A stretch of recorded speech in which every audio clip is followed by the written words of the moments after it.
is a case that was at Children's Orthopedic, and it was a young boy who came in an emergency extremis and had obviously papilledema, much pressure on the brain, and this was before any studies were available, so I put a needle in his ventricle and tapped it, and did an air study and found out he had a big brain tumor, and that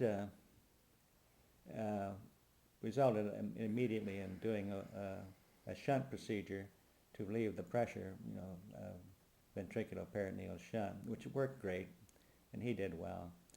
But the study did reveal this tumor alongside the brainstem on the right side, and so I operated, and the tumor extended from C2 all the way up through the incisura, which means it was extending into the middle fossa, and every darn cranial nerve itself was incorporated in that. And I was a young boy, so I said, to heck with it and go for it.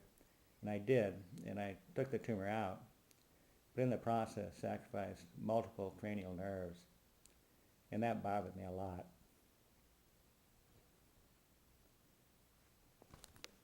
Still does. Sorry about that. But he turned out pretty darn well. I mean, he had no paralysis, no nothing. He was mentally alert and so forth, but he had no cranial nerves on the right side. But otherwise he was a pretty normal boy. But the question I have in retrospect, would I have done that today? I don't know. Probably not. I probably wouldn't have sacrificed the cranial nerves. I would have decompressed them, taken the pressure off, and hoped that X-ray would take care of it. I don't know, but he did very well otherwise, and I assume that somebody's done a little bit of plastic surgery to take care of the facial paralysis and the eyelid and so forth. But that was traumatic. It's a major decision to make.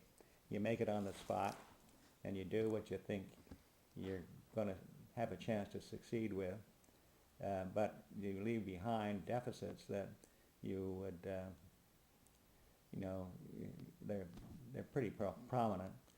My only salvation is that he grew up to be a nice young man. He did get radiation afterwards, but I think the last I saw him was many years later, and he was still doing okay, but with his deficits. So that's the one that bothered me the most of my surgical career.